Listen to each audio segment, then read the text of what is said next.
வணக்கம். இன்னைக்கு online tailoring class என்ன பார்க்க போகிறோம் அப்படின்னா, நிறைய பேர் வந்து கனமான துணி தைக்கும்போது, அதாவது ஒரு 2 ஃபோல்ட் பண்ணி துணி தைக்கும்போது எங்களுக்கு வந்து த்ரெட்டு கட் ஆகிட்டே இருக்குது அப்படின்னு சொல்லி நிறைய பேர் சொல்லியிருந்தாங்க. ஸோ அதுக்கான சொல்யூஷன் தான் இந்த வீடியோவை முழுசாக பாருங்கள். அதுக்கு முன்னாடி நம்ம சேனலை சப்ஸ்கிரைப் பண்ணாதவங்க சப்ஸ்கிரைப் பண்ணிடுங்க. வாங்க வீடியோக்குள்ளே போகலாம்.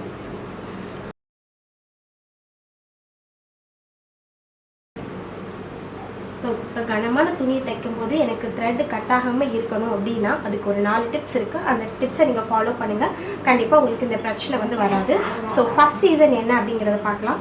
ஃபஸ்ட்டோட ரீசன் தான் ரொம்ப மெயின் ரீசன். இது என்ன அப்படின்னு பார்த்தீங்கன்னா, நம்மளுக்கு நீடில் பார். இதை பற்றி நம்ம நிறைய வீடியோ வந்து போஸ்ட் பண்ணியிருக்கோம். ப்ரீவியஸ் வீடியோஸில் கூட இதை பற்றி நம்ம வந்து பேசியிருக்கோம்.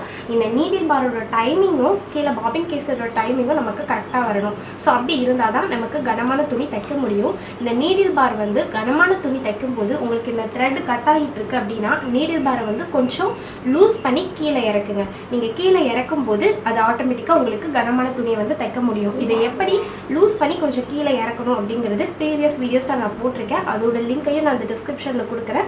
ஸோ அதை போய் செக் பண்ணி பாருங்கள். கண்டிப்பாக யூஸ்ஃபுல்லாக இருக்கும். ஸோ நீடில் பாரை கொஞ்சம் லூஸ் பண்ணி கீழே இறக்கணும். இதுதான் ஃபர்ஸ்ட் ரீசன். இப்படி செஞ்சீங்க அப்படின்னாலே கண்டிப்பாக உங்களுக்கு கனமான துணியை தைக்க முடியும். என்னோட மிஷினில் இருந்த பிரச்சனையை இது மூலமாக தான் நான் வந்து சால்வ் பண்ணேன்.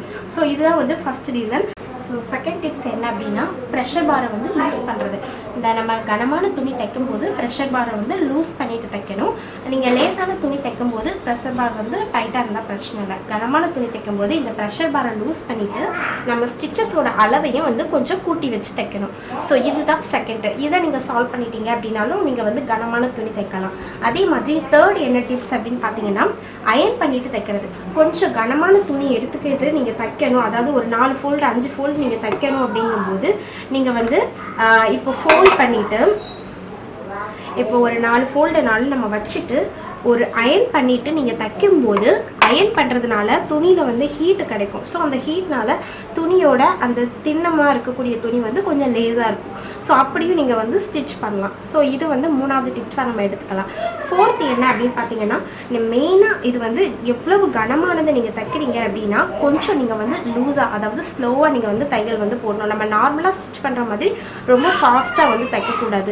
ஸோ அதனால் கொஞ்சம் ஸ்மூத்தாக வந்து ஸ்லோவாக வந்து தைக்கணும். இதுதான் வந்து 4th டிப்ஸ்.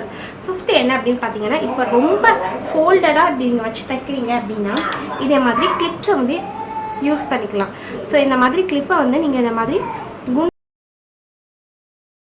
குண்டூசியை விட இந்த மாதிரி கிளிப்ஸை யூஸ் பண்ணும்போது இந்த இடத்துல வந்து நமக்கு துணியோட அளவு வந்து இந்த இடத்துல கனமாக இருந்தாலும் நமக்கு தைக்கக்கூடிய இடத்துல வந்து கொஞ்சம் அதாவது திண்ணம் வந்து அவ்வளோவா இருக்காது. ஸோ இந்த மாதிரி கிளிப்ஸை வந்து ஒரு 3 இன்ச்சுக்கு நான் சென்டரில் வச்சுட்டு நீங்கள் தைச்சிங்கன்னாலும் உங்களுக்கு இந்த மாதிரி பிரச்சனைகள் வர்றது.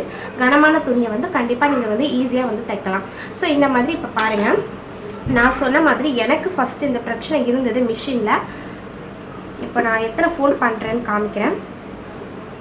So double fold, triple fold, 6.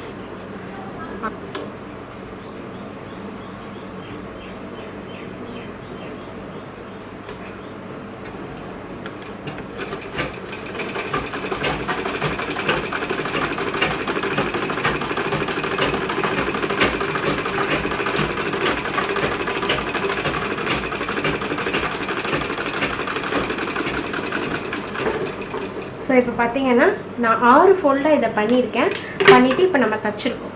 So நான் முதல்ல சொன்ன மாதிரியே இந்த நீடில் பாரை நீங்கள் வந்து அட்ஜஸ்ட் பண்ணிங்க அப்படின்னாலே இந்த பிரச்சனை வந்து உங்களுக்கு 90% வந்து சால்வ் ஆயிரும். ஸோ என்னோட மிஷினில் நான் இந்த டிப்ஸ் மூலியமாக தான் நாங்கள் வந்து இதை வந்து சரி பண்ணோம். ஸோ கண்டிப்பாக இந்த வீடியோ எல்லாருக்கும் யூஸ்ஃபுல்லாக இருக்கும்னு நினைக்கிறேன். இந்த வீடியோ உங்களுக்கு பிடிச்சது அப்படின்னா லைக் பண்ணுங்கள், ஷேர் பண்ணுங்கள். ஏதாவது டவுட் இருந்தால் கமெண்ட் பண்ணுங்கள். அதுக்கு முன்னாடி மறக்காமல் நம்ம சேனலை சப்ஸ்கிரைப் பண்ணுங்கள். தேங்க்யூ.